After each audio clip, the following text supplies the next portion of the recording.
Back to news. తెలంగాణను సొంత రాష్ట్రంగా భావించి పనిచేయాలని కలెక్టర్లు ఎస్పీలకు సీఎం రేవంత్ రెడ్డి సూచించారు.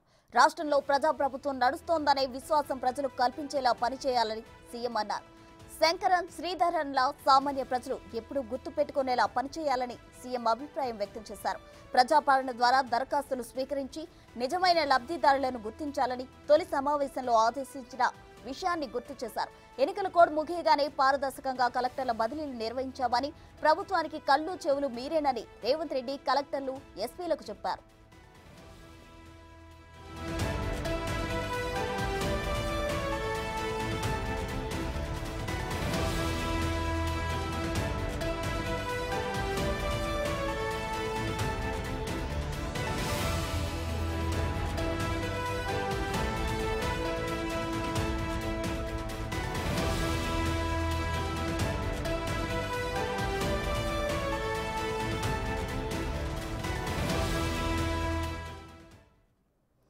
ఇదే అంశానికి సంబంధించి మరిన్ని వివరాలు మా డిప్యూటీ బ్యూరో చీఫ్ సాదిక్ అందిస్తారు. సాదిక్, చెప్పండి. అయితే తెలంగాణను సొంత రాష్ట్రంగా భావించి పనిచేయాలని కలెక్టర్లకు అలాగే ఎస్పీలకు సీఎం రేవంత్ రెడ్డి ఆదేశాలు జారీ చేయడం జరిగింది. దీనికి సంబంధించిన ఓవరాల్ డీటెయిల్స్ ఏంటి సాదిక్?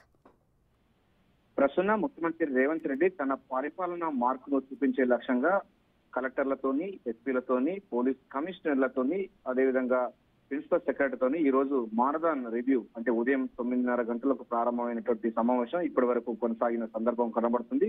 ప్రధానంగా రాష్ట్రంలో వివిధ అంశాలపైన కూడా అంటే 9 అంశాలపైన కూడా ముఖ్యమంత్రి రేవంత్ రెడ్డి కూలంకుషంగా అధికారుల దగ్గర నుంచి వెళ్ళి నివేదికలు తెప్పించుకొని ప్రజా పరిపాలన ఎట్లా ఉండాలి, అదేవిధంగా కలెక్టర్ల యొక్క పాత్ర ఎట్లా ఉండాలి, పోలీసు పాత్ర ఎట్లా ఉండాలి, తమ గురుతర బాధ్యతను నెరవేర్చాలని కూడా ముఖ్యమంత్రి రేవంత్ రెడ్డి కలెక్టర్లకు స్పష్టమైనటువంటి మార్గదర్శకాలు నిర్దేశించడం జరిగింది. సీనియర్స్ అయినటువంటి ఐపీఎస్ అధికారులు, ఐఏఎస్ అధికారులు ముఖ్యమంత్రి రేవంత్ రెడ్డి యొక్క పరిపాలన దక్షను చూసి అబ్బురపడిన సందర్భం కనబడుతుంది.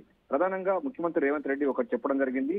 ఐఏఎస్ ఆఫీసర్లకు తలమానికంగా ఉన్నది, ఆదర్శంగా ఉన్నటువంటి కేఆర్ శంకరన్ లాంటి, శ్రీధరన్ లాంటి ఐఏఎస్ ఆఫీసర్ లాగా మీరు కూడా పనిచేయాలి. ఎందుకంటే ఈ రాష్ట్రం అన్నది మీకు ఒక సొంత రాష్ట్రంగా, సొంత ఇల్లులాగా ప్రవర్తించాలి. ఎందుకంటే ప్రజా సంక్షేమ పథకాలు ప్రభుత్వం తీసుకువస్తుంది, కానీ వాటి క్షేత్రస్థాయిలో మీరు పూర్తి స్థాయిలో ప్రజలకు చేరువయ్యే విధంలో మీరు చెవులు, కళ్ళ లాంటి వ్యక్తులను కూడా ముఖ్యమంత్రి రేవంత్ రెడ్డి వారికి ఒక బాధ్యతను గుర్తు చేయడం అన్నది ప్రాధాన్యత సంతరించుకుంది. ప్రజా పరిపాలన ప్రారంభమైన తర్వాత గతం కంటే భిన్నంగా పరిపాలన అందించాలి, చాలా స్పీడ్ గా అందించాలి. కలెక్టర్లు ప్రతి వారంలో ఒక్కసారైనా క్షేత్రస్థాయిలో పర్యటన చేసి దీనికి సంబంధించి ప్రజా పరిపాలన, ధరణి సమస్యలు, ఖరీఫ్ సంబంధించి ఆరోగ్య సమస్యలు, వన మహోత్సవం, మహిళా శక్తి, ఎడ్యుకేషన్, లా అండ్ ఆర్డర్, అదేవిధంగా ఈ డ్రగ్స్ కంట్రోల్ నియంత్రణ క్యాంపెయిన్ లాట్లో విరివిగా పాల్గొనాలని కూడా చెప్పడం జరిగింది. ఎన్నికల కోడ్ పారదర్శకంగా ఉండేందుకు గాను గత డిసెంబర్ 24, 2023లో కలెక్టర్ కాన్ఫరెన్స్ నిర్వహించిన ముఖ్యమంత్రి రేవంత్ రెడ్డి ఆ తర్వాత ఎన్నికలు, అదేవిధంగా కలెక్టర్ల బదిలీలు, ఐఏఎస్ ఆఫీసర్ల బదిలీలు, జిల్లా ఎస్పీల బదిలీ తర్వాత పరిపాలనను పూర్తి స్థాయిలో స్పీడప్ పెంచే విధంగా ఉదయం నుండి సాయంత్రం వరకు మారదాన్ రివ్యూలో పలు అంశాలపైన కలెక్టర్లకు మార్గదర్శకాలు నిర్దేశించడం జరిగింది. తెలంగాణ సంస్కృతిలో భాగమైనందుకు వారందరికీ కృతజ్ఞతలు చెప్తూనే డెఫినెట్ గా తెలంగాణ మీ సొంత రాష్ట్రంగా భావించి పనిచేయాలి, ప్రజలకు ప్రయోజనం చేకూరేలా మానవీయ కోణంలో అటు మంత్రులు పనిచేస్తారు, అదేవిధంగా అధికారులు కూడా పనిచేయాల్సిన అవసరం ఉంటుంది. ఒక అధికారి ట్రాన్స్ఫర్ అయితే ఊరు జనమంతా కూడా వీడుకోలు పనిచేసే విధంగా